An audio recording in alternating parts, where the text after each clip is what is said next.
Abangan natin ang mga awiting magpaparamdam sa atin ng Pinoy Pride. Kaya naman kung Pinoy Pride ang usapan, ito, hindi magpapahuli dyan ang P-pop boy group na ito.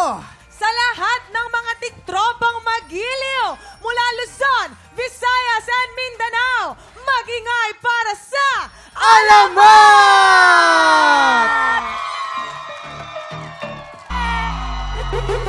Grabe! Alamat! Ang astig naman, no? Grabe! Welcome back, Alamat! Bumati muna kayo at magpakilala sa mga tiktropang magiliw! Tiktropa magingay! Tama na. Alamat, handarap! Shock, dito na yun. Ako si Mo. Yakoy Jao. Inis Tomas. Ako yung RG. Ako sila, kami ang Alamat! Ay, grabe. Alam mo, tulad ng mga fans nyo, giliw na giliw din kami sa mga, alam mo yun, yung ini-incorporate nyo yung mga iba't ibang dialect sa mga kanta nyo. Ano ba yun? Mula ba kayo sa iba't ibang probinsya? Kaya nabuo nyo yung ganun? Yes po. Kasi di ba may Bisaya, may Yes. ay, Ano mga Bicolano dialect? kanina. Ano yun? Saan galing yun?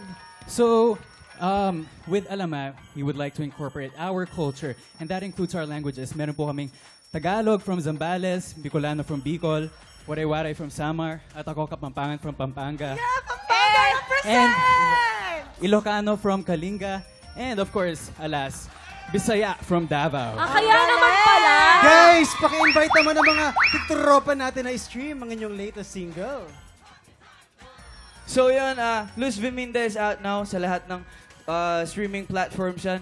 And syempre, meron kaming papalabas na album sa Yes. November 21st. So itong Luz Viminda, ito yung career track namin. So marami pa kayong aabangan sa 21st. Yun.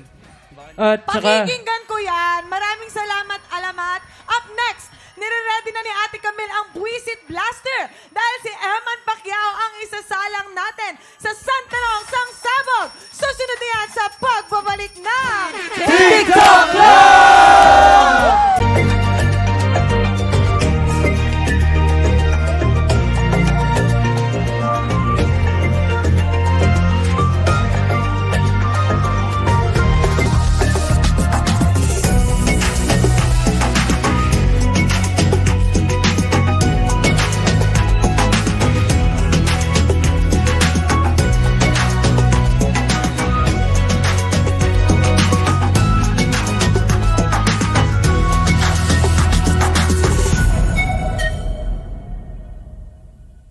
Tiktropa, pinanood mo hanggang sa dulo itong video na ito?